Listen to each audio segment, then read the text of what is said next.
Well, reputed educational consultant and mentor Viral Doshi joins us now. Thank you, Mr. Doshi, for speaking to NDTV. My first question to you, how do you see the expanded social media vetting of student visa applicants? How does this impact Indian students? I think just step back for 2 minutes. Why are they doing this? The social media vetting is purely for political activism. So if that is not there, you're perfectly safe. So at the end of the day, if you look at historically, in my last 30 years, I've never seen Indian students getting into political activism, whether on social media or in colleges out there. So I don't think any Indian students needs to worry at all. Some occasions have happened where some postgraduate students have gone there, have been involved in political activism, but few and far. But by and large, Indians tend to be very low key on political activism. So I don't think we need to worry one bit at all. Anybody who's going there, I would say happily go there. I don't think anything is going to happen to Indian students at all. But Mr. Doshi, the US has often been seen as land of the free. Students go there to not just study, but also get exposed to campus culture that's often very diverse. How do these actions affect perceptions of privacy and freedom of expression amongst Indian students?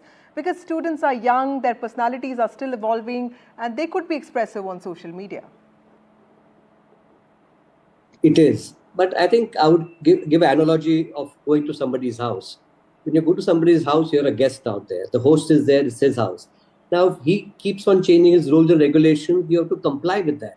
This is what US is doing today. If you comply with the rules and regulations, why should you have a worry at all?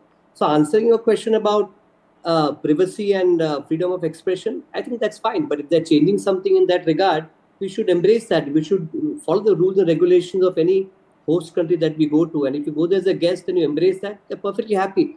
Go to America for what it's giving you. Go to America for its academics. Go to America for its education. Go to America for its research. Don't get into political activism. If you're staying away from that, there should be no problem at all. So when you're talking about land of free, I think only thing they have now dictated is not to talk about political activism. Stay away from that. You're completely safe and it'll be a great country to go to. Nothing has changed, believe me. It's only one small bit called 2 words, political activism. Remove that, you'll be a happy person out there. Okay. Mr. Doshi, what would your advice be to parents and students who are all applying to US universities, because many of them have been quite anxious? I've got a number of calls today, believe me, because it's just been breaking news last night. I think very simple, be calm and be patient. This will be sorted out. As much as you want to go to a good university, American colleges are looking at good students also. It's a question of time.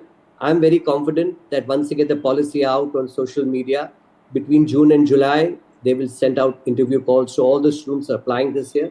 So I don't think there's anything to worry about. Even students are applying this year, who are starting in September or August. I think they will get calls. It's a question of time. But of course, like every parent, even if I was a parent, I would get worried. But I think we just have to be patient. They will come out with a good policy. And once that policy is implemented, I think I don't see anybody not getting an interview call for this September. I may sound optimistic, but I'm telling you it will happen and it will be very positive. So I don't think anything to worry on that front at all. Even students are looking at applying next year. Once they have the policy in place this year, it'll become very simple for them also to go ahead and understand what the American embassy is looking at or what the US consul is looking at. Right, sir. But is this also an issue that India can address diplomatically? And also, could this selective application of heightened security protocols for student visas, could it be seen as a discriminatory procedure? Could it be seen as politically motivated? Not at all. I don't think it's politically motivated. It's not discriminatory. And I think we should understand, first and foremost, they have not removed the interview calls. They've altered it for some point of time. Number 2, it's not only for Indian students, for international students all over the world. So I don't think we can stand out and do something diplomatically. It's administration who's going to come with a good policy which will be implemented and impact students from all over the world. So I don't think it's a diplomatic issue at all. It's a very much a US administration issue, which I'm sure they will tackle in the next 1 or 2 weeks to come. They'll come out with a good policy which will help all of us, not only in India, but even internationally, to get the interview calls that everybody is waiting for now. Right. Mr. Doshi, also should Indian students be looking at other countries as potential study places? And what does a move like this do to the reputation of the United States of America being a preferred choice of higher education for Indian students? I think, let me answer your second part first. I think it is still a preferred destination. whatever said and done. But I think we have to recalibrate our expectations from USA. As I said, the old story used to be you would go there, study there, work for 2, 3 years, get a job, do your postgraduate degree there, and then perhaps continue out there.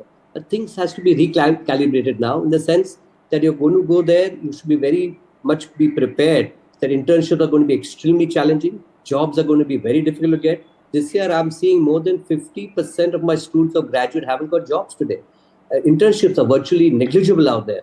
So you're going there to study. Yes, it's a big expense. You're spending close to $400,000 at undergraduate degree and close to about $200,000 for a postgraduate degree. But yes, you have to be mentally prepared that at the end of the day, you have to return to India. Internships and jobs will be in India. So you have to go with the mental frame of mind. You're going there for the education, for the research.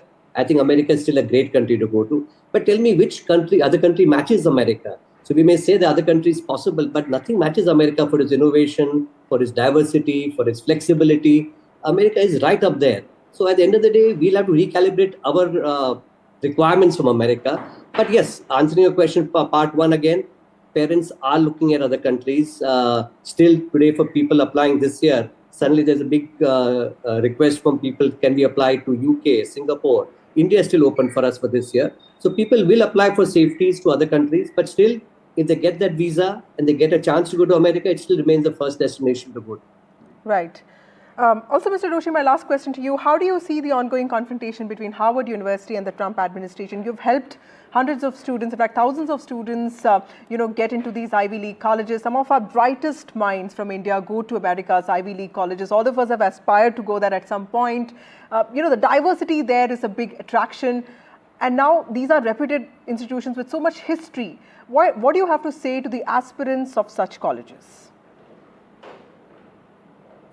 Honestly speaking, everything is up in the air right now, but I think some sort of a compromise will be arrived at, because I don't think Ivy League schools can survive without having international students. They make the core of the Ivy League schools. So I think it's a question of time. I think it's unfortunate that some of the colleges have been targeted. But I think at some point of time, there will be some compromise. As a matter of fact, I was talking to my students at Harvard currently, and all of them have the opinion, look here, we're going to wait and watch. Most of the students who are studying there currently are back for summer. So they have 3 more months to decide whether to go back or not.